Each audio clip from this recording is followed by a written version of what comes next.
Hello everyone, welcome to Agri Now Classes Gorakhpur.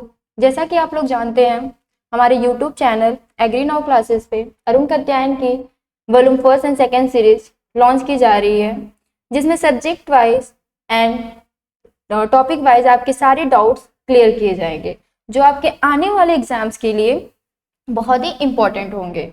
So now मैं आज start करती हूँ हॉर्टिकल्चर। हॉर्टिकल्चर जानने से पहले हमें ये पता होना चाहिए कि हॉर्टिकल्चर शब्द लिया कहाँ से गया है। हॉर्टिकल्चर शब्द एक वर्ड है एग्रीकल्चरल साइंस, ठीक है। एग्रीकल्चरल साइंस जो है ये दो पार्ट में डिवाइडेड है, एक है एनिमल साइंस एंड सेकेंड है plant science. Plant science, animal science. जो हॉर्टिकल्चर वर्ड है वो प्लांट साइंस से लिया गया है, ठीक है। जैसे कि प्लांट साइंस से इसलिए कहेंगे क्योंकि जो प्लांट साइंस है वो मेजरली 3 ग्रुप्स में डिवाइड है। First is agronomy, second is horticulture and third is forestry. Agronomy जिससे आप अवेयर हैं, जिसे हम सस्य विज्ञान कहते हैं। क्या कहते हैं? सस्य विज्ञान, ठीक है। हॉर्टिकल्चर जिसे हम बागवानी कहते हैं। बागवानी में बहुत सारी चीजें आ जाती हैं। नॉर्मली हम पहले कैसे जानते थे? किचन गार्डनिंग आपने सुना होगा। बागवानी सिर्फ हम फ्लावर्स नहीं ग्रो करते हैं, हम किसका किसका कल्टीवेशन करते हैं? हम फ्रूट्स की कल्टीवेशन करते हैं, हम फ्रूट्स की, वेजिटेबल्स की, और ये क्या कहते हैं, फ्लावर्स की। लैंडस्केपिंग भी करते हैं, बागवानी का ही पार्ट है। लैंडस्केपिंग करना, सजावट करना किसका पार्ट है? हॉर्टिकल्चर से अगर हम किसी प्लांट के थ्रू किसी प्लेस को डेकोरेट कर रहे हैं तो वो लैंडस्केपिंग कहलाएगा, ठीक है। तो ये सारे पार्ट्स किसके हैं? हॉर्टिकल्चर के हैं। Now come to forestry. Forestry आपको पता होगा, फॉरेस्ट में जंगल। दैट मीन्स कि हमें किसके बारे में पढ़ना होता है? वाइल्ड स्पीसीज के बारे में। जो प्लांट्स होते हैं, जो भी ट्रीज हैं, उसके बारे में स्टडी करनी होती है। सो हमारा टॉपिक क्या है? हॉर्टिकल्चर। हॉर्टिकल्चर शब्द लिया किससे गया है? अगर देखा जाए हॉर्टिकल्चर शब्द की बात करें तो किससे लिया गया है? लैटिन वर्ड से। किससे लिया गया? लैटिन वर्ड से। और हॉर्टिकल्चर शब्द बना कैसे है? हॉर्टिकल्चर शब्द जो है ये दो शब्दों को जोड़ के बना है। पहला है हॉर्टस, दूसरा है कल्चरा। पहला क्या है? हॉर्टस। हॉर्टस का मतलब क्या होता है? इनक्लोजर। क्या होता है? इनक्लोजर। अब आप सोचोगे इनक्लोजर क्या होता है? इनक्लोजर का मतलब होता है गार्डन। क्या होता है? गार्डन। और कल्चरा का मतलब कल्टीवेशन। अगर यहीं पे आपने कल्चर लिख दिया तो कल्चर का इंग्लिश, ये कल्चर कैसा वर्ड हो जाएगा? इंग्लिश वर्ड हो जाएगा, तो इसका मतलब कल्टीवेशन नहीं होगा। इसलिए हमेशा ही जब भी आप पढ़िए, अगर रिटन उसमें पढ़ रहे हैं तो आप हमेशा ध्यान रखिए कि क्या लिख रहे हैं, कल्चरा लिख रहे हैं या कल्चर लिख रहे हैं, ठीक है। कल्चरा का मतलब होता है कल्टीवेशन। सिंपल फॉर्म में देखा जाए तो horticulture is a branch of agriculture science which deals with the cultivation of enclosure, that is garden. जो मैंने आपको बताया, इनक्लोजर का मतलब क्या होता है? Garden. Horticulture is the branch of agriculture science which deals with the cultivation of enclosure, that is garden। जो मैंने आपको सबसे पहले स्टार्टिंग में बता दिया कि हॉर्टिकल्चर किस शब्द से लिया गया है, कहाँ से लिया गया है, किसका पार्ट है? एग्रीकल्चर साइंस का पार्ट है। किस एग्रीकल्चर साइंस भी किस में डिवाइडेड है? दो पार्ट में डिवाइडेड है। पहला है एनिमल साइंस, दूसरा है प्लांट साइंस। और हॉर्टिकल्चर प्लांट साइंस का एक मेजर डिवीजन है। और हॉर्टिकल्चर शब्द किससे लिया गया है? आई हैव टोल्ड यू किससे लिया गया है? लैटिन वर्ड से लिया गया है, जो कि दो पार्ट में बना, दो शब्दों को जोड़ के बना हुआ है, हॉर्टस और कल्चरा से, जिसका मतलब होता है इनक्लोजर या गार्डन, और कल्चरा का मतलब होता है कल्टीवेशन। चलिए, आई होप आपको समझ में आ गया होगा कि हॉर्टिकल्चर है क्या। अगर इसका एक डेफिनेशन की बात करें, कंबाइंड डेफिनेशन की, तो horticulture is the branch of agricultural science that deals with the cultivation of garden plants.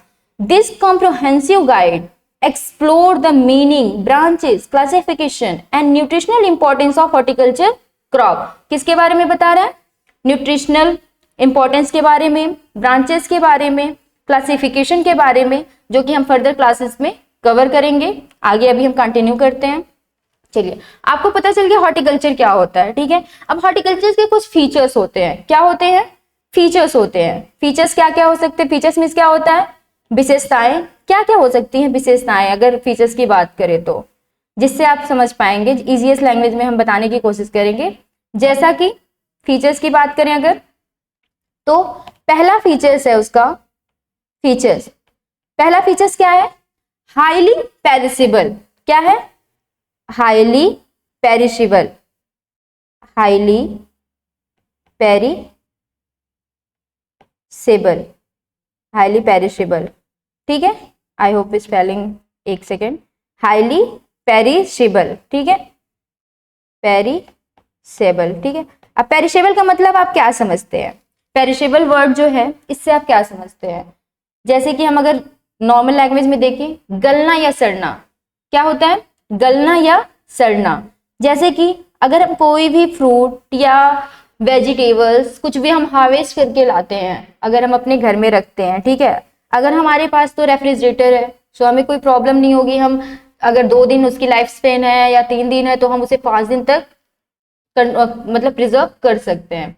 If अगर हमारे पास रेफ्रिजरेटर नहीं है तो हमें क्या होगा? जो भी हम लेके आ रहे हैं उसका जो भी लाइफ स्पेन है, जैसे कि अगर 2 दिन, अगर सपोज दैट हम टमाटर लेके आ रहे हैं फील्ड से, ठीक है, और हम अगर पेड़ से मैंगो, फ्रूट की बात करें, मैंगो तोड़ के ला रहे हैं, अगर वो अपना राइपनिंग स्टेज जो है वो कंप्लीट कर चुका है तो अब ज्यादा दिन तक उसे प्रिजर्व नहीं कर सकते हैं। उसमें क्या हो स्टार्ट हो जाएगा?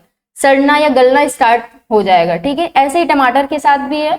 अगर अच्छी मतलब किसी और हाइब्रिड की है जिसका लाइफ स्पेन ज्यादा है, ज्यादा से ज्यादा 3 से 5 दिन तक आप उसे स्टोर कर पाएंगे विदाउट रेफ्रिजरेटर, ठीक है, जिससे हम फ्रिज में रखते हैं तो हमारी चीजें, सब्जियां क्या होती हैं? फ्रेश होती हैं और उनका लाइफ साइकिल थोड़ा सा ज्यादा हो जाता है, ठीक है। इसका मतलब होता है हाईली पेरिशेबल का मतलब कि सब्जियों का या फल का जो भी उसकी लाइफ स्पेन क्या हो जाती है? कम हो जाती है। Less life span, life span क्या हो जाती है? कम हो जाती है। ओके, आई होप आपको फर्स्ट पॉइंट समझ में आया होगा, ठीक है। चलते हैं नेक्स्ट पॉइंट पे। नेक्स्ट क्या हो सकता है? फीचर्स की बात करें तो नेक्स्ट क्या हो सकता है? Intensive cultivation, intensive cultivation, intensive cultivation, ठीक है। नेक्स्ट है इंटेंसिव कल्टीवेशन। अब इंटेंसिव कल्टीवेशन से आप क्या समझते हैं? हमारे पास क्या है? अगर हमारे पास फील्ड कम है उसमें हम ज्यादा लेबर लगा के, ठीक है, ज्यादा लेबर कॉस्ट लगा के हम ज्यादा मतलब कम इनपुट लगा के ज्यादा आउटपुट ले सकते हैं, उसे हम क्या बोलेंगे? Intensive cultivation. इंडिया हमारी कैसी कंट्री है? अगर हम इंडिया के बारे में जानते हैं, आप हम वी आर इंडियंस, सो हमें पता होना चाहिए इंडिया हमारी कैसी कंट्री है? इंटेंसिव कंट्री है। अब इंटेंसिव कैसे है? हमारे पास क्या है? स्मॉल लैंड होल्डिंग है। हमारे पास क्या है? लैंड होल्डिंग जो है वो बहुत स्मॉल है as compare to other countries. हमारे पास स्मॉल लैंड होल्डिंग है with largest population as compare to other countries. Other countries के हिसाब से हमारे पास पॉपुलेशन ज्यादा है और हमारे पास लैंड होल्डिंग कम है। तो ये हमारे लिए क्या है? अगर हम इंटेंसिव कल्टीवेशन करते हैं तो हमारे लिए यूजफुल होगा कि हम कम इनपुट लगा के ज्यादा आउटपुट ले, जिससे हमारा क्या होगा? सर्वाइवल अच्छे से होगा। इसलिए हॉर्टिकल्चर जो है वो कैसा वो है? Intensive cultivation. अगर हाँ ज्यादा लेबर कॉस्ट लगाते हैं उससे क्या होता है? अगर हम ज्यादा से ज्यादा लेबर कॉस्ट लगाएंगे तो उससे क्या हो जाएगा कि एम्प्लॉयमेंट जनरेट होगी। क्या होगी? रोजगार जनरेट होगा। हम ज्यादा से ज्यादा लोगों को काम पे रखेंगे तो इससे क्या होगा? लोगों की जीविका चलेगी, एम्प्लॉयमेंट जनरेट होगा, रोजगार बढ़ेगा। इसलिए इंटेंसिव कल्टीवेशन जो है हमारे लिए हॉर्टिकल्चर में ज्यादा मेजर पार्ट है। Largest number of input labour और स्मॉल लैंड होल्डिंग। ज्यादा से ज्यादा नंबर ऑफ लेबर हम वो करेंगे और कम से कम हमारे पास लैंड होल्डिंग होगी, तो इसको हम क्या बोल सकते हैं? इंटेंसिव कल्टीवेशन, ठीक है। आई होप यू गॉट इट, समझ आया होगा। नेक्स्ट पॉइंट पे चलते हैं। नेक्स्ट क्या हो सकता है? Cultural practices. क्या हो सकता है? Cultural practices. अब कल्चरल प्रैक्टिसेस से आप क्या समझते हैं? आपको क्या समझ आता है कल्चरल प्रैक्टिसेस से? ठीक है, कल्चरल प्रैक्टिसेस सिंपल लैंग्वेज में देखें तो अगर हम कोई भी फील्ड, अगर हम कल्टीवेशन कर रहे हैं, किसी भी चीज की सोइंग कर रहे हैं, तो हम क्या करते हैं? कौन सा मेथड यूज करते हैं? फर्स्टली तो हमें ये पता होना चाहिए हम कौन सा मेथड यूज करते हैं। तो हम प्रोपोगेशन अगर करते हैं किसी भी फील्ड में, ठीक है, तो अलग अलग तरह से हम सीड की सोइंग या क्या कहते हैं सीड की सोइंग करते हैं, जैसे कि लेयरिंग करते हैं, ग्राफ्टिंग करते हैं, प्रोपेगेशन में आ जाता है। ठीक है, अदर एक्टिविटीज हम परफॉर्म करते हैं जैसे कि अर्थिंग अप करते हैं, मिट्टी चढ़ाना। ठीक है, आप जानते होंगे अर्थिंग अप किसके मेजर क्रॉप कौन से हैं जिसमें अर्थिंग अप किया जाता है? फर्स्टली शुगर केन है, पोटैटो है, इसमें हम क्या करते हैं? मेजरली इसमें क्या किया जाता है? अर्थिंग अप प्रैक्टिसेस यूज किए जाते हैं। ठीक है, और क्या हो सकता है? मैंने प्रोपगेशन का बता दिया, लेयरिंग, कटिंग, बडिंग, और क्या कहते हैं अर्दिंग अप हो गया, ब्लाइंड होइंग हो गया, ये सारे क्या होते हैं क्या कल्चरल प्रैक्टिसेस में इंक्लूड होते हैं। समझ में आया? ठीक है, चलिए नेक्स्ट पे चलते हैं। नेक्स्ट क्या हो सकता है, और जितने भी हॉर्टिकल्चरल क्रॉप हैं उनमें क्या पाया जाता है, they are rich in vitamins and minerals. हमें जो हॉर्टिकल्चरल क्रॉप है, जैसे कि फ्रूट्स की बात करें, फ्रूट्स हम कैसे कंज्यूम करते हैं, फ्रूट्स हम रॉ में कंज्यूम करते हैं, कच्चे में। जैसे कि हम क्या किए, अगर हमारा मैंगो का जो है अभी सीजन चल आ रहा है, ठीक है, तो हम क्या करेंगे, अगर वो राइपनिंग स्टेज का स्टार्ट हो गया या कंप्लीट हो गया तो हम उसे लेके आएंगे गार्डन से, ठीक है, हम उसे कंज्यूम कर सकते हैं। इफ कमिंग टू वेजिटेबल्स, अगर हम वेजिटेबल्स की बात करें तो वो क्या होगा, उसे हम कुक करके खाते हैं, जिसका जो मेथड होता है एज इट इज हम यूज करते हैं। हमें ज्यादा से ज्यादा विटामिन, मिनरल्स, ठीक है, सारी चीजें मिलती हैं। जैसे सीरियल से देख ले तो हमें कार्बोहाइड्रेट अच्छा मिल जाता है। अगर फ्रूट्स की बात करें तो विटामिन, प्रोटीन अच्छे से मिल जाता है हमें, ठीक है। तो आगे जो हम नेक्स्ट क्लास पढ़ेंगे विटामिन और मिनरल्स, इन सबों के बारे में भी डिटेल में पढ़ेंगे। अभी इसके फीचर्स में मैं इसको कंप्लीट कर रही हूँ। आई होप आप लोगों को समझ आया होगा। नेक्स्ट चलते हैं। अब हमने पढ़ लिया फीचर्स के बारे में, ठीक है, फीचर्स के बारे में पढ़ लिया। अब हम पढ़ेंगे इसके ब्रांचेस के बारे में। ब्रांचेस, हॉर्टिकल्चर के जो ब्रांचेस है, क्या है, ब्रांचेस, ब्रांचेस ऑफ हॉर्टिकल्चर। पहला क्या है, पोमोलॉजी, ठीक है। सेकंड क्या है, ऑलरिकल्चर। तीसरा क्या है, फ्लोरिकल्चर। अगर पोमोलॉजी की बात करें तो पोमोलॉजी से आप क्या समझते हैं, पोमो जो है 2 वर्ड से बना हुआ है, ठीक है, कौन कौन सा, पोमो, पोमम, एंड दूसरा क्या है, लॉजी, दूसरा क्या है, लॉजी, ठीक है, पोमम और लॉजी। पोमम जो है वो लैटिन वर्ड से लिया गया है, किससे लिया गया है, लैटिन वर्ड से। और जो लॉजी है वो ग्रीक वर्ड से लिया गया है, किससे लिया गया है, ग्रीक वर्ड से। पोमम का मतलब क्या होता है, पोमम का मतलब होता है फ्रूट, और लॉजी का मतलब क्या होता है, स्टडी। इसमें हम क्या करेंगे, the study of fruits production, किसके बारे में पढ़ेंगे, फ्रूट प्रोडक्शन के बारे में पढ़ते हैं। इसे हम क्या कहते हैं, पोमोलॉजी कहते हैं, ठीक है। अगर हम बात करें ऑलरिकल्चर की, ठीक है, और फ्लोरिकल्चर की, तो ये दोनों कैसे शब्द हैं, कहाँ से लिए गए हैं, ये लिए गए हैं लैटिन शब्द से। किससे लिए गए हैं, लैटिन शब्द से। अगर आपके पास, अगर आपको बहुत ज्यादा आप कंफ्यूज हो रहे हैं, आपके सामने एग्जाम्स में क्वेश्चंस आते हैं पोमोलॉजी, ऑलरिकल्चर, फ्लोरिकल, इसमें से कौन सा ग्रीक वर्ड है और कौन सा लैटिन वर्ड है, तो जिसमें कल्चर लगा होता है मेनली, ऐसा नहीं कह सकते, समटाइम्स एक्सेप्शनल भी हो सकता है, मेनली जो इसमें भी कल्चर लगा होता है वो लैटिन वर्ड से लिया गया होता है। और लॉगी की बात करें तो वो किससे लिया गया होता है, ग्रीक वर्ड से। इन केस अगर आपके एग्जाम में क्वेश्चन आ जाए, आप बोलेंगे मैम कंफ्यूजन हो रहा है, इसे हम ग्रीक वर्ड बोले या लैटिन वर्ड बोले, ठीक है, आपके एग्जाम्स में क्वेश्चन आ जाते हैं, तो आपको ऑप्शन के साथ जाना। अगर ऑप्शन है लैटिन वर्ड, ग्रीक वर्ड, ठीक है, और both A and B and none of this, ठीक है, तो आपको किसके साथ जाना चाहिए। अगर ए और बी दिया हुआ है तो go with A and B, ठीक है। अगर ए और बी नहीं दिया हुआ है, लैटिन, ग्रीक, अरेबिक, ठीक है, ऐसे करके नन ऑफ दिस दिया है, तो हमेशा से आपको किसके साथ जाना है, ग्रीक वर्ड के साथ जाना है। किसके साथ जाना है, ग्रीक वर्ड के साथ जाना है। इन केस अगर आपके ऑप्शन में आता है कि लैटिन है, ग्रीक है और अरेबिक है एंड लैटिनो ग्रीक, एक वर्ड नया आया है लैटिनो ग्रीक, अगर ये ऑप्शन में आता है तो आपको इसके साथ आप जा सकते हैं। एक नया वर्ड है, इट्स अ न्यू वर्ड, ठीक है, दोनों को मिला के कौन सा वर्ड बना है, न्यू वर्ड, लैटिनो ग्रीक, ठीक है। पोमोलॉजी समझ में आई, the study of fruit production, जिसके फ्रूट के बारे में अगर हम पढ़ते हैं उसे हम क्या बोलेंगे, पोमोलॉजी। पोमो का मतलब होता है क्या, फ्रूट्स होते हैं, और लॉजी का मतलब होता है स्टडी, ठीक है। तो हम अगर किसी भी फ्रूट्स के बारे में पढ़ते हैं उसे हम क्या बोलेंगे, पोमोलॉजी। चलिए नेक्स्ट चलते हैं, ऑलरिकल्चर। ऑलरिकल्चर क्या है, ऑलरिकल्चर है जिसमें हम किसके बारे में पढ़ते हैं, वेजिटेबल्स के बारे में, या हम ये कह सकते हैं ऑलरी का मतलब क्या होता है, ऑलरिस। ऑलरी से अगर हम लिया जाए, वर्ड लिया जाए तो क्या होगा, ऑलरिस, ठीक है। ऑलरिस का मतलब क्या होता है, पॉट हर्ब, क्या होता है, पॉट हर्ब। जब पहले हम किचन गार्डनिंग करते थे तो जरूरी नहीं होता ना कि हर कोई अगर किचन गार्डनिंग करता है, आजकल तो मॉडर्न हो गया है, सबके लिए एक फैशन ट्रेंड करता है कि लोग अपने टेरेस पे क्या करते हैं, पॉट्स ले लेके, गमले ले लेके क्या करते हैं, प्लांट कर देते हैं। जरूरी नहीं कि वो सिर्फ फ्लावर्स ही लगाएं, क्या क्या लगा सकते हैं डेली के। उसमें क्या लोग कर रहे हैं कि ऑर्गेनिक सब्जियां खानी है तो वो अपने छत पे, टेरेस पे क्या करते हैं, सब्जियों को ग्रो कर लेते हैं पॉट में। इसलिए ऑलरेडी इसका मतलब वहीं से आया, पॉट हब भी कह सकते हैं। और हम जिसमें वेजिटेबल्स की स्टडी, कल्टीवेशन करते हैं उसे हम क्या बोलेंगे, ऑलरी कल्चर। कल्चर का मतलब आपको पता है कि कल्टीवेशन होता है, और ऑलरेडी का मतलब या तो वेजिटेबल्स कह सकते हैं या यू कैन से कि पॉट हब। ठीक है, cultivation of vegetables, olericulture is the cultivation of oleracea, but normally we use vegetables. Normally हम क्या यूज करते हैं, वेजिटेबल यूज करते हैं, इसलिए हम क्या बोलेंगे, olericulture. Okay, I hope you got it. Next चलते हैं हम किस पे, फ्लोरी कल्चर पे।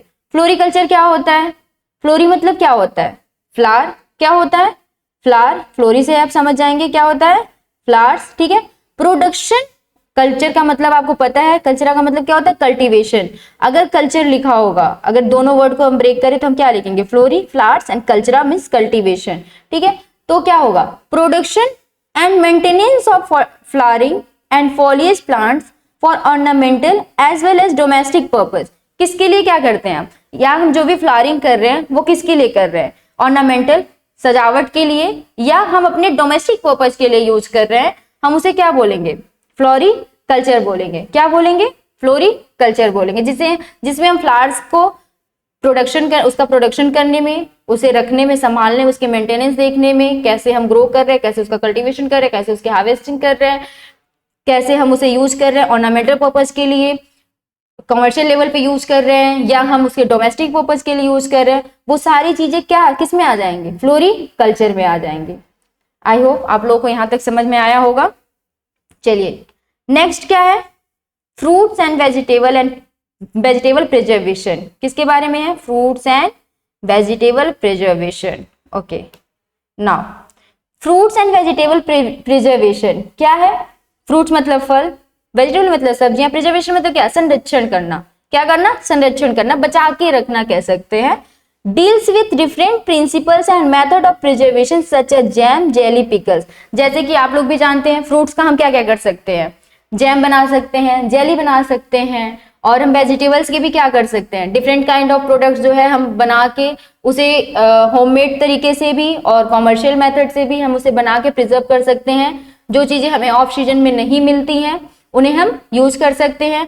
पिकल जो कि बहुत ही फैमिलियर, आप सबको पता होगा, आम का अचार, कोई ऐसा नहीं होगा जिसे नहीं पता होगा आम का अचार। और डेली लाइफ के लिए हमारे जो हाउस मेकर्स होती हैं इजिली इसे बिना किसी कॉमर्शियल मेथड, बिना किसी एडवांस मेथड के क्या करती हैं, ये प्रिजर्व कर लेती हैं विद द हेल्प ऑफ। घर की बात करें तो आपको मेथड पता होगा, lots of salt and oil and some spices use to make pickles. किसका यूज करते हैं पिकल्स बनाने में, बहुत सारे नमक की बात कर लें और स्पाइसेस की बात करें, डिफरेंट काइंड ऑफ स्पाइसेस। वैसे भी हमें स्पाइसेस की वजह से जाना जाता है, India is famous for their aromatic and medicinal purpose and also spices. ठीक है, जैम और जेली की बात करें, आपने एप्पल की जैम खाया होगा, जेली जो है कि अमरूद का बनता है, गुआवा का।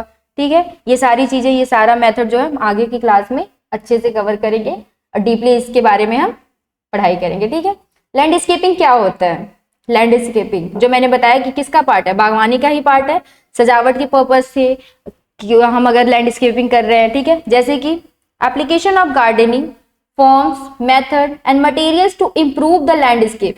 किसी भी जगह को, एक नॉर्मल सी लैंड है, अगर उस पर हम अच्छे से गार्डनिंग कर देते हैं, फ्लावरिंग कर देते हैं, ठीक है, अगर वो ग्रो कर जाते हैं, उसकी फॉलिज, डिफरेंट काइंड ऑफ फ्लावर्स हम यूज कर सकते हैं, या हम सिर्फ ऐसे प्लांट्स होते हैं जिनके लिप्स कलरफुल होते हैं, अगर उससे हम लैंडस्केप पे क्या करते हैं, कोई भी शेप में, कोई भी आकार में हम ड्रॉ करके उसमें हम अगर प्लांटिंग कर देते हैं, इफ दैट ग्रोज, तो कैसा दिखेगा, बहुत ही सुंदर ही उसका वो होगा। आप भी ये कर सकते हैं, नॉर्मल हम अपने घर पे भी कर सकते हैं। अगर हमने किचन गार्डन बनाया है, अगर हमारे पास फील्ड है, तो वहाँ पे हम कुछ भी लिख के भी एक शेप में करके हम लैंडस्केपिंग कर सकते हैं। किसी भी जगह को सजाना, सिंपल सा लैंड है उसे सजाना, उसकी सजावट अच्छे से करना, जरूरी नहीं है कि सिर्फ हम आर्टिफिशियल चीजों से सजावट कर सकते हैं, हम फ्लावर्स की भी हेल्प लेके और किसी भी प्लांट्स की भी हम अलग तरीके से कटिंग, ट्रेनिंग, प्रूनिंग करके हम सजावट कर सकते हैं। वो किस में आता है? लैंडस्केपिंग में आता है। ठीक है,